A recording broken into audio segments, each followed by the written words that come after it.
Hi everyone! Kumusta po kayong lahat? Para sa mga mahilig po dyan magbisikleta, mahilig mag-assemble, mahilig mag-repair ng bike, or may sarili kayong bike, gusto ko lang po ito i-share.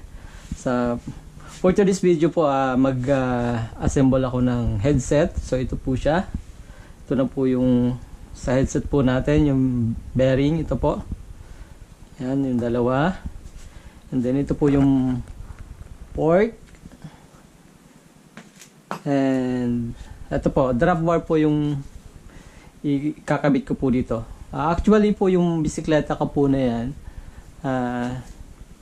nabili ko lang po yan. Hindi, mountain bike po siya, pero i-convert ko po siya sa gravel bike.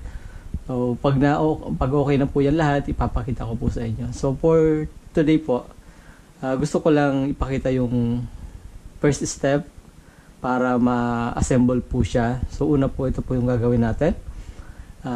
Headset, assemble po tayo ng dito po muna sa may part, sa may manibela at saka sa may park. So let's start po. So take note din po muna. Gusto ko lang din po i-share sa inyo. Dapat pag napaka-importante po itong bearing. Dapat malinis na malinis po sila. Itong headset natin at saka ito po, dapat malinis po talaga ito. So kanina po, nalinis ko na po yan. Wala pong kahit anong mga dumi o alikabok or mga buha-buhangin. Ganun din po dyan. Para po tumagal po yung ating bearing. Kasi pag madumi po yan, tapos pag ginagamit na natin, nagkakaroon po yan ng gas-gas dyan po sa mga lining po ng cap. At saka yung mga bearing, mabilis din po siya mabasag. Ayan po.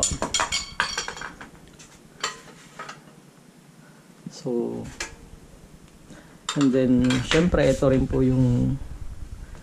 po yung grasa na gagamitin ko. So, una po, lalagyan ko po muna ng grasa po itong cup. Yan, ito po. Ito po natin yan ng grasa.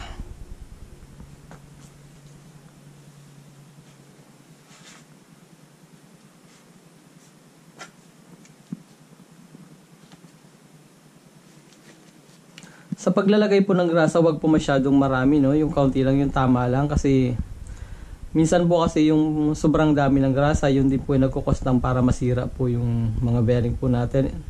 Especially po pag umuulan, ayan, nababasa po. Tapos yan na po yung nagkukos ng parang nagiging putik na siya. So pagka ganyan po, mabilis po masira yung bearing po natin. So maglagay lang po tayo ng tamang grasa. So kung nagbabike pa kayong araw-araw, dapat po at least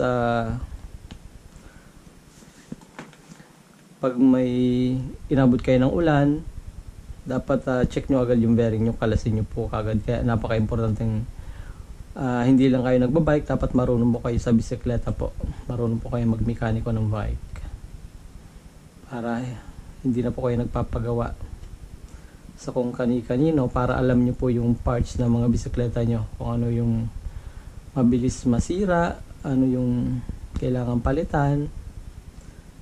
So ganito lang po ang paglagay, kaunti lang. Wag naman po yung masyadong marami. So lagyan din po natin sa kabila.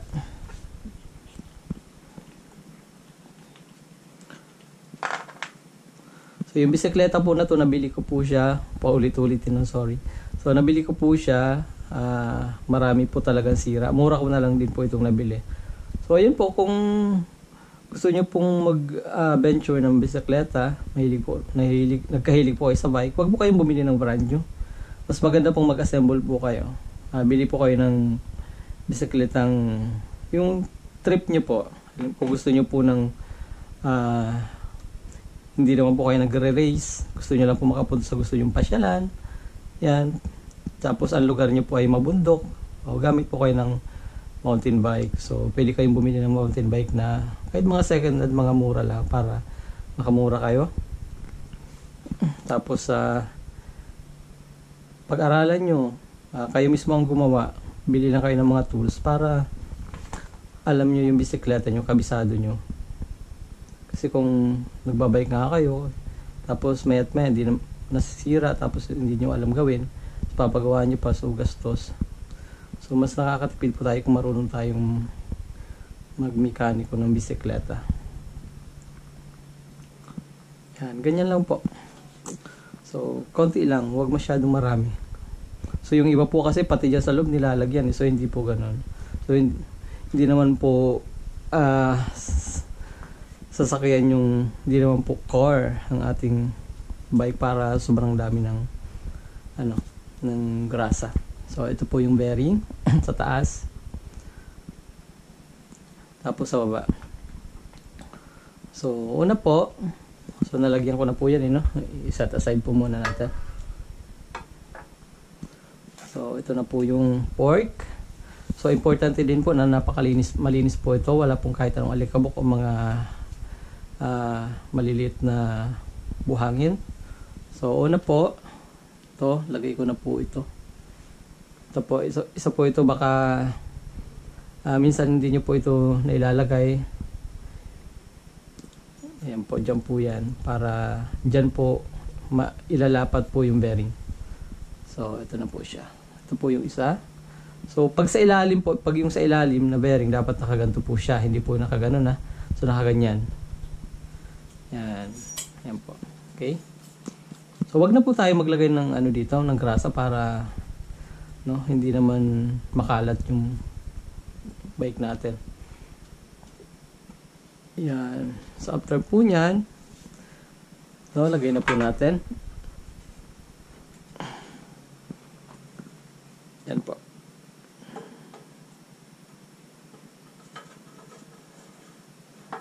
Yun. Pasok na pasok. Yan.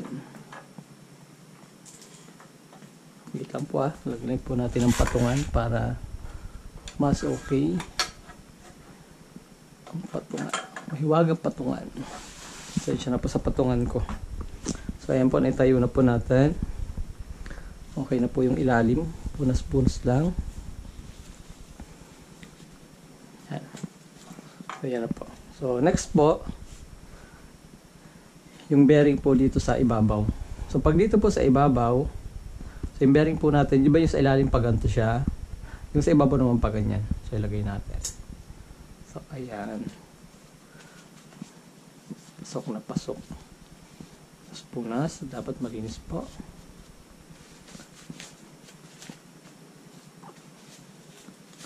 Then next po, ito po yung ilalagay. Ito. Ayan. And then next po ito. So ito po yung para po siyang palak na po siya dito. Ito po kasi may space. So dito po siya malalak po siya dyan. Ayan. Galaw-galawin lang po natin para mag-fix. So next. Ito po siya. Ayan. Konti na lang. Buo na po ang ating headset.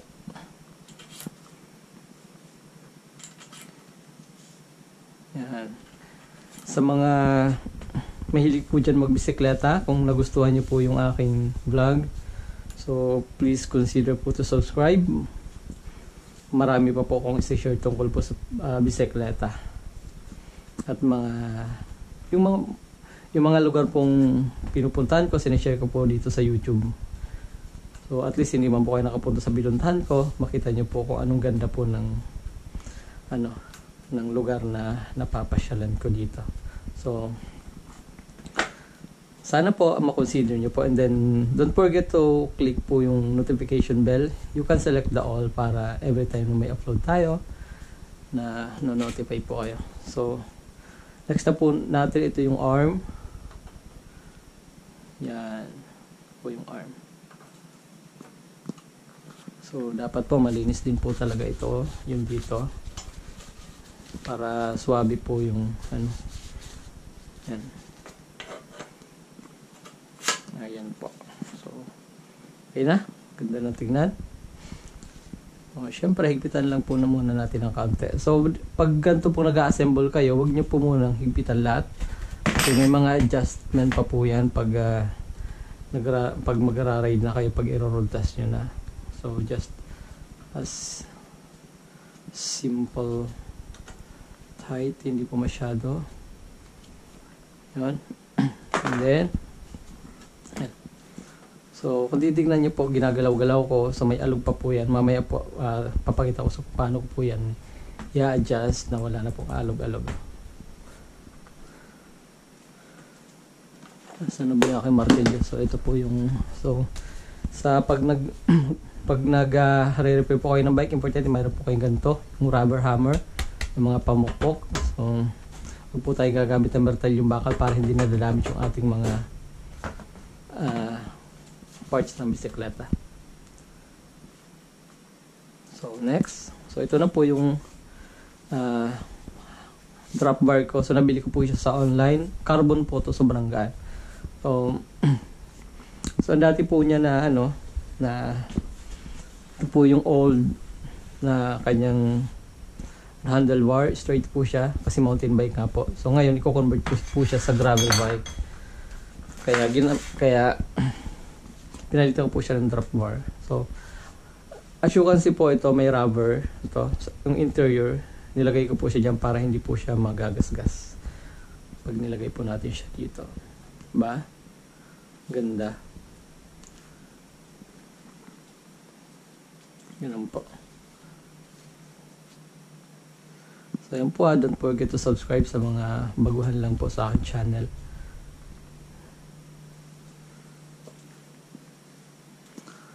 So ayun po, 'di ba? Ang ganda. So, ito na po yung mga lock na po natin yan. So lahat po yan hindi ko pa masyadong hinigpitan. Kasi pag malapit na po siyang mabuo, saka ko lang po siyang hihigpitan. Kasi i-roll test pa natin yan. May mga adjustment pa tayo. Depende sa prepare natin. So, next video po, ang ikakabit ko po yung yung doon po sa kabila, yung button bracket. Abangan nyo po siya. Mas madali lang po yun ikabit kasi sealed bearing lang po yung ginamit ko po doon. So yung mga parts po, mga second hand ko lang din po nabili. Hindi pa ako bumibili ng mga brand new. Second hand siya pero matibay.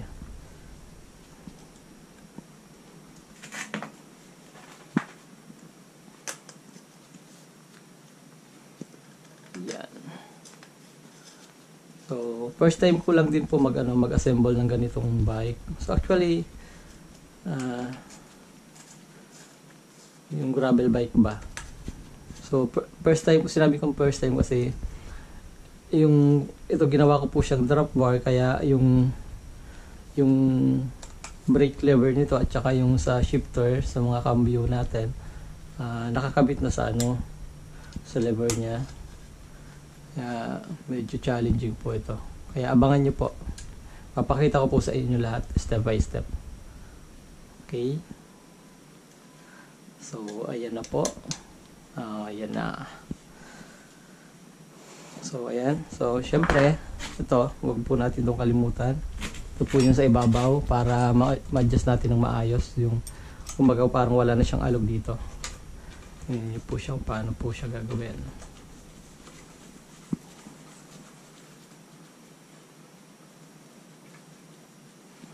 Ayan. So ayan, ganda, wala na po siyang alog. So ginagawa ko po dyan para tanggalin ko po muna to. Wala po talaga siyang alog at saka saktong sakto.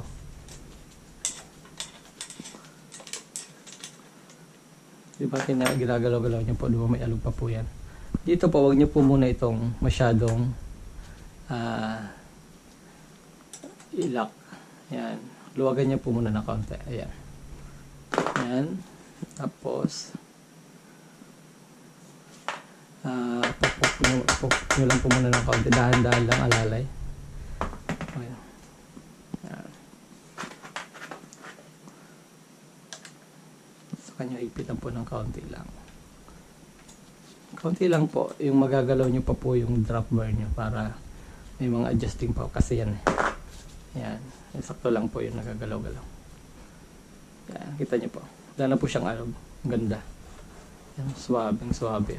Yan. So, ibalik na po natin to. So, ayan po. Ganun po ako pag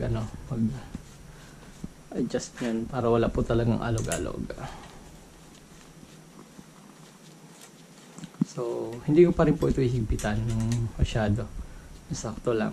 Kasi hindi pa naman po tapos. So, ayan na po. Napakaganda. Thank you for watching and see you for the next video. So, pagkabit po natin ng crankset yung button bracket. So, ayan po. Napakaganda.